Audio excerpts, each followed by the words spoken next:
Hi നമസ്കാരം. എല്ലാവർക്കും നമ്മുടെ യൂട്യൂബ് ചാനലിലേക്ക് സ്വാഗതം. വളരെ എളുപ്പത്തിൽ തയ്യാറാക്കാവുന്ന ഒരു ബീട്രൂട്ട് അച്ചാറാണ് ഇന്നത്തെ നമ്മുടെ റെസിപ്പി. അപ്പോൾ നമുക്ക് വീഡിയോ കണ്ടാലോ? ഇഷ്ടമായാൽ എല്ലാവരും ഒന്ന് സപ്പോർട്ട് ചെയ്യണേ. ബീട്രൂട്ട് അച്ചാർ ഉണ്ടാക്കാൻ ഞാനിവിടെ എടുക്കുന്നത് ഒരു നോൺ സ്റ്റിക്ക് പാൻ ആണ്. അപ്പോൾ ഇത് അടുപ്പത്ത് വെച്ച് ചൂടാക്കി അതിലേക്ക് ഞാനൊരു അര കപ്പ് എണ്ണ ഒഴിച്ചു കൊടുക്കുന്നുണ്ട്. എണ്ണ ചൂടായി വരുമ്പോൾ നമുക്കതിലേക്ക് അര ടീസ്പൂൺ കടുക് ഇട്ടൊന്ന് പൊട്ടിച്ചെടുക്കണം. കടുക് നന്നായി പൊട്ടിക്കഴിഞ്ഞതിന് ശേഷം അതിലേക്ക് അര ടീസ്പൂൺ ഉലുവ കൂടെ ചേർത്ത് ചെറുതായി ഒന്ന് ഇളക്കി കൊടുക്കാം. ഇനി ഉലുവ ഏകദേശം ഒരു ഗോൾഡൻ ബ്രൗൺ കളറായി വരുന്ന സമയത്ത് തീ നമുക്കൊന്ന് മീഡിയം ഫ്ലെയിമിൽ വെച്ച് കൊടുക്കാം. ഇനി നമുക്കിതിലേക്ക് വെളുത്തുള്ളി ചേർത്ത് കൊടുക്കാം. ഞാനിവിടെ എടുത്തിട്ടുള്ളത് ഏകദേശം ഒരു അര കപ്പ് വെളുത്തുള്ളിയാണ്. ഇനി ചെറുതായി അരിഞ്ഞു വെച്ചിട്ടുള്ള 3 പച്ചമുളക് കൂടെ ചേർത്ത് ഒന്ന് ഇളക്കി കൊടുക്കാം. ഇനി ഞാനിതിലേക്ക് ചെറുതായി അരിഞ്ഞു വെച്ചിട്ടുള്ള 1/4 കപ്പ് ഇഞ്ചി ചേർത്ത് കൊടുക്കുന്നുണ്ട്. ഇനി ഇതെല്ലാം കൂടെ നമുക്കൊരു 5-10 സെക്കൻഡ് ഒന്ന് ഇളക്കി കൊടുക്കാം.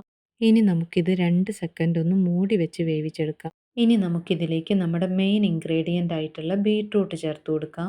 കഴുകി അരിഞ്ഞു മാറ്റി വെച്ചിട്ടുള്ള ബീട്രൂട്ട് ഏകദേശം 3 കപ്പോളം ഞാനിതിലേക്ക് ചേർത്ത് കൊടുക്കുന്നുണ്ട്. ഇനി ഇതിലേക്ക് 1/4 ടീസ്പൂൺ മഞ്ഞൾപ്പൊടിയും അതുപോലെ തന്നെ 3 ടീസ്പൂൺ ഉപ്പ് കൂടെ ചേർത്ത് നന്നായി ഒന്ന് ഇളക്കി ഏകദേശം ഒരു 5 മിനിറ്റ് മൂടി വെച്ചൊന്ന് വേവിച്ചെടുക്കണം. തീ മീഡിയം ഫ്ലെയിമിൽ വെച്ച് വേണം ഇത് ചെയ്യാനായിട്ട്. ഇനി ഇടയ്ക്കൊന്ന് ഇളക്കി കൊടുക്കണം. ഇപ്പോൾ ദേ 5 മിനിറ്റ് വേവിച്ചിട്ടുണ്ട്. ബീട്രൂട്ട് നന്നായി വെന്ത് വന്നിട്ടുണ്ട് കേട്ടോ. ഇനി നമുക്കിതിലേക്ക് 1/2 ടേബിൾ സ്പൂൺ മുളക് പൊടി ചേർത്ത് കൊടുക്കാം. അതുപോലെ ഞാനിവിടെ ഒരല്പം കാശ്മീരി മുളക് പൊടി കൂടെ ചേർക്കുന്നുണ്ട്. ഇത് നിർബന്ധമില്ല, ഓപ്ഷണലാണ്. ഇനി അര ടീസ്പൂൺ കായപ്പൊടി ചേർത്ത് നമുക്ക് 1 മിനിറ്റ് ഒന്ന് ഇളക്കി കൊടുക്കാം. ഇനി ഇതിലേക്ക് അര കപ്പ് വിനെഗർ അഥവാ സുർക്ക ഒഴിച്ച് നന്നായി ഒന്ന് ഇളക്കി യോജിപ്പിച്ചെടുക്കണം. ആവശ്യമെങ്കിൽ നമുക്ക് 1 ടീസ്പൂൺ ഉപ്പ് കൂടെ ഈ സമയത്ത് ചേർത്ത് കൊടുക്കാം.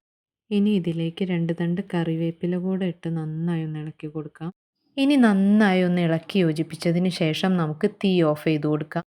അപ്പോൾ ദേ വളരെ ടേസ്റ്റി ആയിട്ടുള്ളൊരു ബീട്രൂട്ട് അച്ചാർ തയ്യാറായിട്ടുണ്ട്. നിങ്ങളെല്ലാവരും ട്രൈ ചെയ്ത് നോക്കണം.